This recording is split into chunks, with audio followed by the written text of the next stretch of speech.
de la couleur verte. Ça, c'est le parc de Virunga, coupé uniquement du côté de Rutshuru en descendant vers le nord Kivu, au niveau de Goma. Le bleu ici, c'est les lacs. Vert. J'espère qu'il y a beaucoup de gens qui vivent dans des rumeurs et qui n'ont pas la vraie version.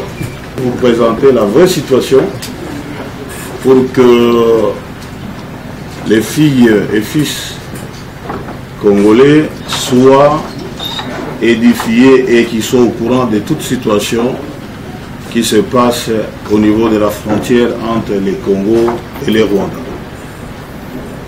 Avant toute chose, j'aimerais qu'on procède à 2 étapes.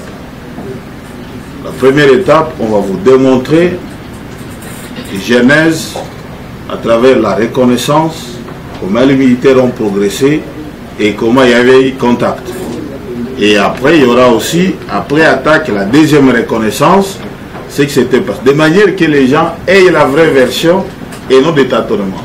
Congolais n'a jamais traversé la frontière ou traversé du côté du Rwanda. Les Congolais sont sur leur territoire congolais.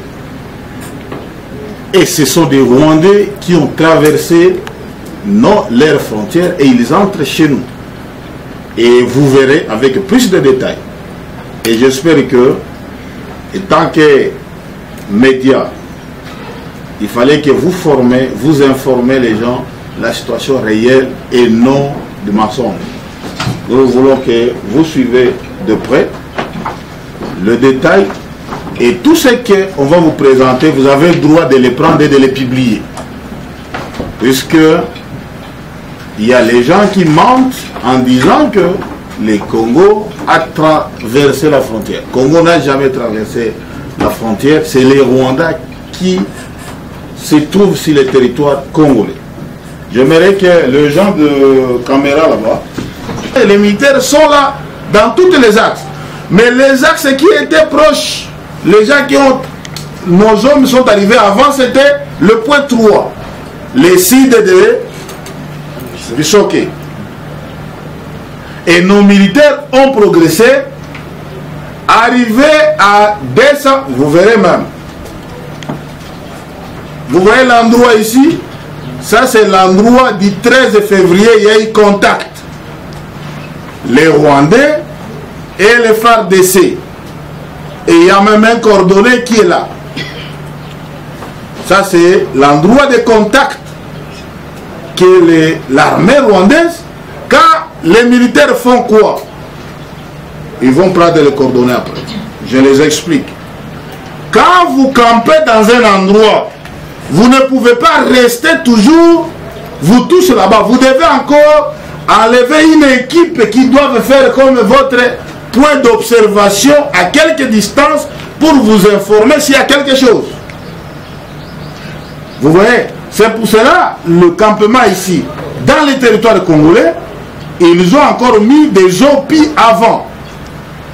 Et ces OPI, quand nos militaires partaient à ce point, puisqu'ils ont des coordonnées et ils ont des bonnes orientations avec des GPS, il n'y a pas un problème à se perdre.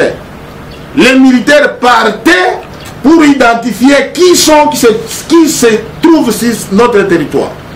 Et en arrivant là-bas, ils étaient tirés par l'armée rwandaise. Et ils ont tiré, ils ont tué un militaire qui était avant, et ils ont tué un deuxième militaire qui était avant, et nos militaires ont répliqué. Et ils ont frappé jusqu'à tel point, nous on ne savait pas qu'il y avait militaire de l'armée rwandaise. Nous on savait que c'était des hommes inconnus qui se trouvaient dans. Mais quand notre feu dépasse maintenant le feu de ces gens qui étaient là-bas, c'est maintenant les militaires rwandais qui ont appelé Kigali à leur état-major de renseignement pour l'informer que la qualité, la façon dont nous voyons, ce n'est pas des groupes armés, ça c'est les FARDC. C'est à ce moment-là, les chefs état-major renseignement de l'armée rwandaise a appelé notre chef état-major renseignement du Congo, en lui disant non, les gens qui se battent là, c'est nous, ce n'est pas l'ennemi que vous pensez. Vos hommes entrent dans notre territoire. Lui aussi, à son tour, notre chef état-major de renseignement, il dit non, c'est vos hommes qui ont violé notre territoire, puisque nous avons des données. Ils ont dit non, calmez la situation, demande à vos hommes de stopper, de faire cesser le feu. Vous me comprenez très bien. C'est ça la situation. Maintenant, notre chef état-major renseignement m'a appelé et me dit, il y a deux coups, il y a deux faits là-bas. Ce ne sont pas les M23, ce sont des Rwandais, c'est une armée rwandaise régulière qui se trouve chez nous. Dites à vos hommes de cesser les faits, on va régler ce problème entre nous et le Rwanda. Vous me suivez? À mon tour, j'ai appelé le commandant régiment, je lui ai dit, les hommes identifiés, ce ne sont pas les M23, ce sont de l'armée régulière rwandaise. C'est à RDF qui se trouve sur notre territoire, dont nos ordres militaires de cesser le feu. Le colonel a donné l'ordre au commandant qui était à la Ligue de cesser les faits. Les militaires congolais, comme ils sont disciplinés, ils ont obéi et ils ont cessé les faits. Quand nos militaires ont cessé les faits, vous calculez la distance ici, les militaires rwandais, comme ici c'est les champs, vous voyez, ils ne sont pas loin de leur champ et ils ont la facilité de quitter et venir vite renforcer les autres qui étaient ici. Puisque cette attaque est commencée à 8 h et fin des coups de balle c'était à 14 h. Vous me suivez bien?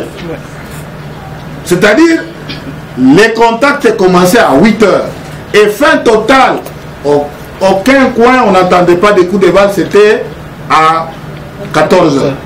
Maintenant, lors de cesser les faits, l'armée maintenant rwandaise, vous avez cliqué quelque part.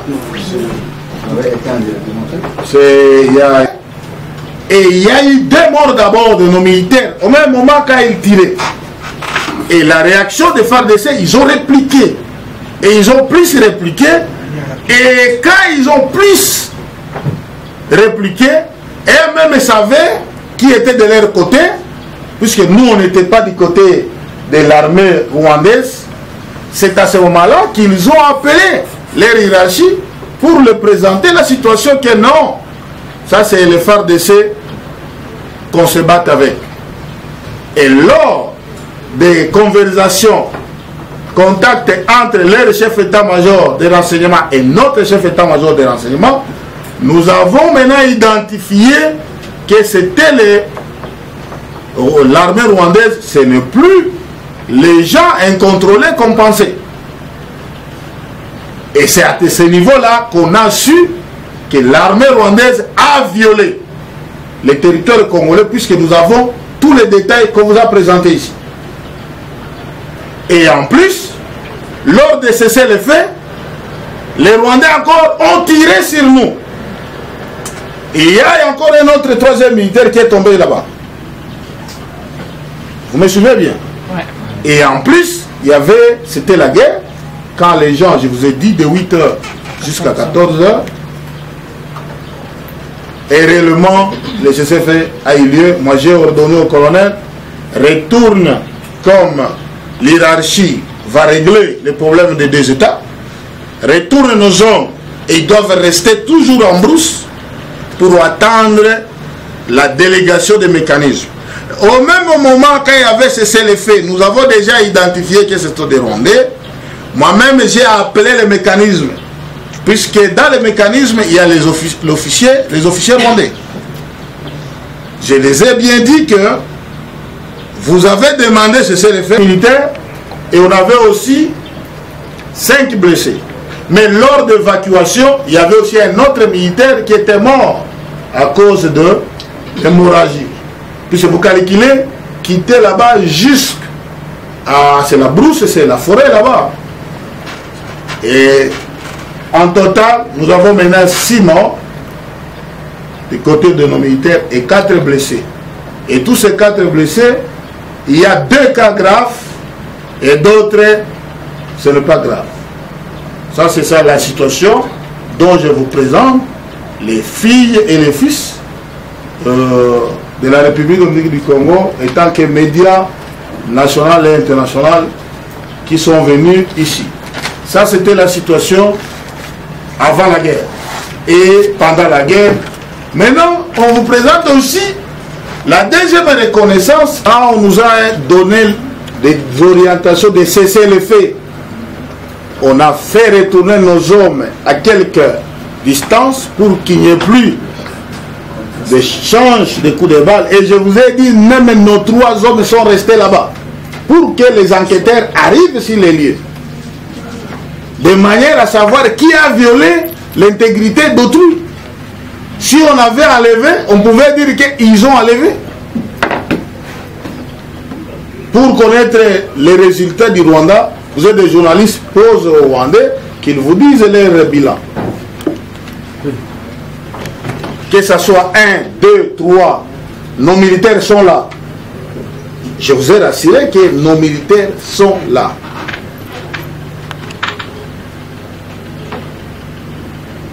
Nous savons que les mécanismes, c'est une organisation sous-régionale dont le Rwanda est membre, la République démocratique du Congo est membre, et tout doit se régler.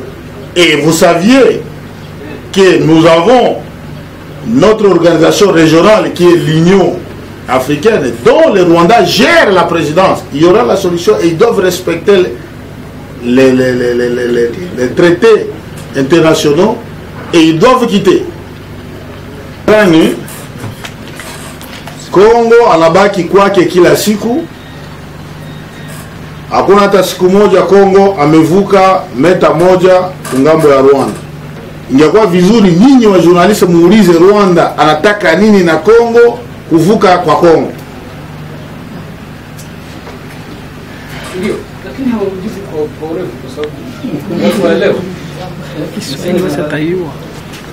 CRG, l'incident commençait le 13.